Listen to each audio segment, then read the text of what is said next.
मैं युवा हूँ और इस देश के किसान से मेरा बहुत गहरा नाता है क्योंकि मैं रोटी खाता हूँ। अच्छा, जो लाल किले पे हुआ है किसने किया था? देखिए, जो लाल किले पे हुआ उससे किसानों का कोई लेना देना नहीं था। जिन्होंने किया है, जो व्यक्ति उसमें शामिल था, जिसका नाम बहुत बड़े लेवल पर आया और दुनिया को पता है, लेकिन शायद अभी तक वो कब्जे में नहीं है क्योंकि वो सरकार के द्वारा, उन लोगों के द्वारा जिन्होंने दंगा करवाया और एक किसान जो बहुत बड़ा वर्ग है उसको बदनाम करने की साजिश की गई। आपको क्या लगता है आगे का कदम क्या होगा? देखिए, आगे का कदम तो सिर्फ इतना होगा, हम तो सरकार से बड़े विनम्र तरीके से सिर्फ ये निवेदन कर रहे हैं क्योंकि हम तो इंडियन कॉन्स्टिट्यूशन को मानने वाले लोग हैं, संविधान को मानने वाले लोग हैं। हम तो बड़े दिल से और बड़े साफ तरीके से किसानों का दर्द समझते हुए, जैसे किसान सड़कों पर है। भाई, इतनी सी मांग है कि जो बिल आपने लागू किए वापस ले लीजिए। उससे पहले भी देश चल रहा था तो कोई दिक्कत थोड़ा ही अगर आप वापस ले लेंगे तो। हम तो ये कह रहे हैं बस बिल वापस ले लीजिए। कॉन्स्टिट्यूशन की आपने बात की है, सुप्रीम कोर्ट ने कमेटी बनाई थी, उसे भी किसान नकार रहे हैं कि हम उस कमेटी को नहीं मानते। देखिए, एक बात सुप्रीम कोर्ट ने एक बात कही, उसने कॉन्स्टिट्यूशन ने एक बात कही है। कॉन्स्टिट्यूशन ने कही है इस देश में जनता मालिक है, और जब जनता कह रही है कि हमें बिल नहीं चाहिए और इतने बड़े लेवल पे प्रोटेस्ट चल रहे हैं तो ये इंडियन कॉन्स्टिट्यूशन इनको अधिकार दे रहा है। अभी व्यक्ति की आज़ादी और व्यक्ति को है, और लोकतंत्र में जनता अपनी बात रख सकती है। अब जनता को जब कोई चीज़ पसंद नहीं है तो उसको कैसे कोई चीज़ नकार सकती है?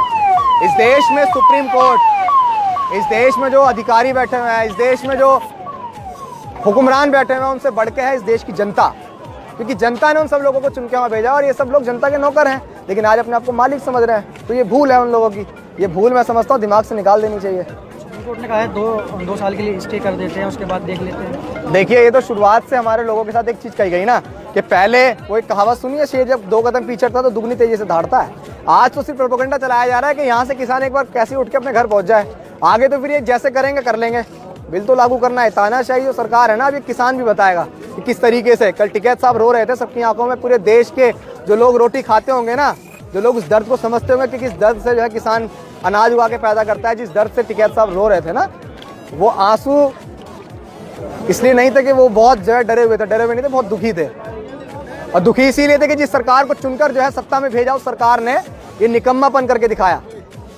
ये इसलिए थे वो आंसू, और वो आंसू जो है बयान दे रहे थे कि आने वाले किसी भी समय, किसी भी चुनाव में बीजेपी को कोई वोट देने वाला नहीं है। जितने किसान नेता थे सब पे FIR हो गई है। देखिए, एक चीज़ है, जेल क्रांतिकारियों का कहना होती है, और इस सरकार में हमें ये बहुत सुनने को मिला। मैं एक संगठन है जिसका नाम है भीम आर्मी, मैं उस संगठन से हूँ, और हमारे लोगों को जब कॉन्स्टिट्यूशन की बात करते हैं, हम लोग जब संविधान की बात करते हैं, तो हम लोगों को सबसे पहले डराने के लिए, धमकाने के लिए जेलों का सहारा लेते हैं ये लोग, और हमें जेल में डालने का काम करते हैं। मान्यवर काशीराम साहब एक बात कह के गए थे, मान्यवर काशीराम साहब ये कह के गए, जब ये सरकारें आपको नहीं संभाल पाएंगी, जब ये प्रशासन आपको संभाल नहीं पाएगा, तो सुप्रीम कोर्ट का सहारा लेगा। और ये आज सुप्रीम कोर्ट का सहारा ले रहे हैं, जैसा आपने बताया। जो महापंचायत हुई आज, हाँ, उसके बारे में